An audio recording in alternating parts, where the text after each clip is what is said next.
played Atari today. Greetings gamers, it's Adam at Irata Non Grata, and yes, I'm back with some more Nuon stuff.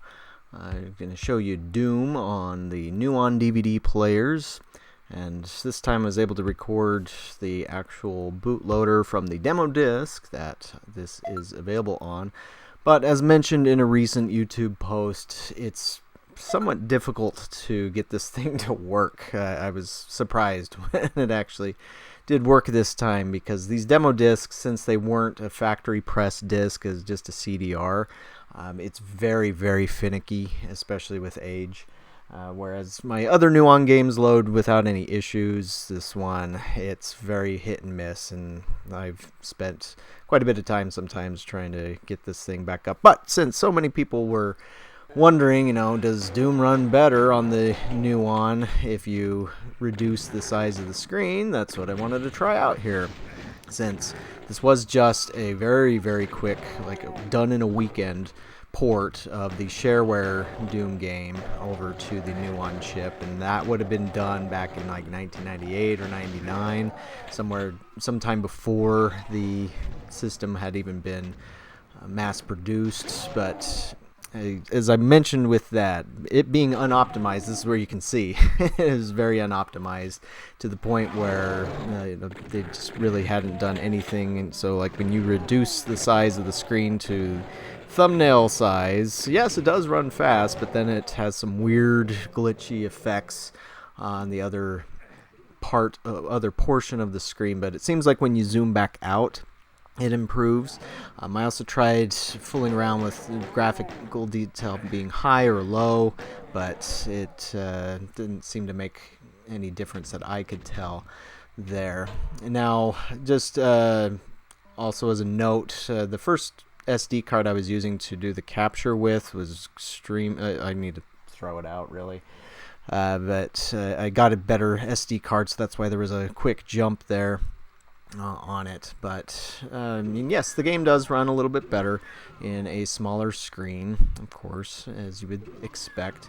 But later on, when I tried to do it full screen and it did a weird graphical glitch, it was actually running really well.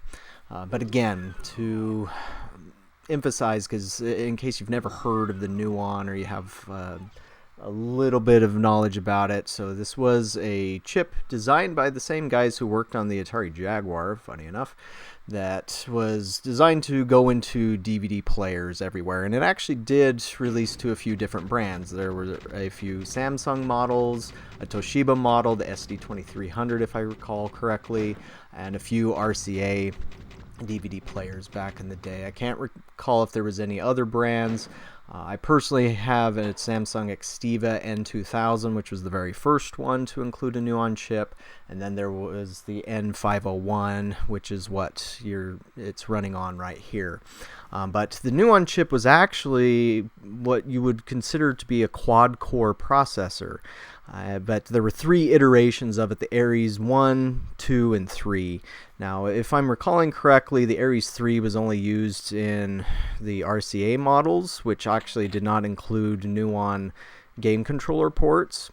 I don't recall if the Aries 3 was used in any of the Samsung models, but the thing is with the Aries, the difference between the Aries versions, I can't recall there being any difference between the 1 and 2. I'm sure there was something, obviously. But and here's where I tried zooming all the way out, and it just put it onto half of the screen for some reason. But it actually seemed to run okay for being full screen, but maybe it's just because it was rendering half of the frame. Kind of weird, yeah, but it is what it is. But back to the Nuon chip. So the Aries 1 and 2, they actually, each core ran at 54 megahertz, and but it was able to process 128 bits per click. And if I recall again correctly, I could be wrong about this. This is just stuff I remember reading about. And there was also somebody commenting on the Nuon in the last Doom video, was that the Nuon chip, when properly optimized, could do 5 instructions per cycle or something like that, maybe even 7. And no, I'm also not playing the game here to show everything. I'm just kind of seeing what I can do to push it, find rooms where it had more guys. But on the Ares 3, that one was twice as powerful as the Ares 1 or 2 because it ran at 104 megahertz. It still had the same stuff as far as I'm aware regarding like the bitness of each core and all that, but it was supposed to be a more powerful processor. But again, as far as I can recall, it wasn't available for where you could actually really play games with it, since the models that used an Ares 3 version did not include game controller ports. You could use the remote control on Nuon games, and it does work with some of them. I've never tried it with Doom. Unfortunately, when I was trying to do some things or back out of when this became super glitchy, it would not load the game again, and it wouldn't load the whole demo disc again, so I wasn't able to experiment with the remote controller. Not that you would really want to play it with that. But again, it was a very interesting experiment in the olden days of gaming, you could say. And the whole point of this Doom demo was to show how quickly you could port something to the Nuon chip, which again, the Doom port was done in just a weekend. My assumption is that, but I don't have any first-hand or even second-hand knowledge of this, this is just a guess, is that Eric Smith, who did the porting of this code, just put it on a single core as opposed to optimizing it to run across all 4 cores and everything. And with all the other glitches you can see, like I said in the last video, it'd be interesting to see what could happen if this was properly optimized. So there we go, there's the smallest thumbnail view.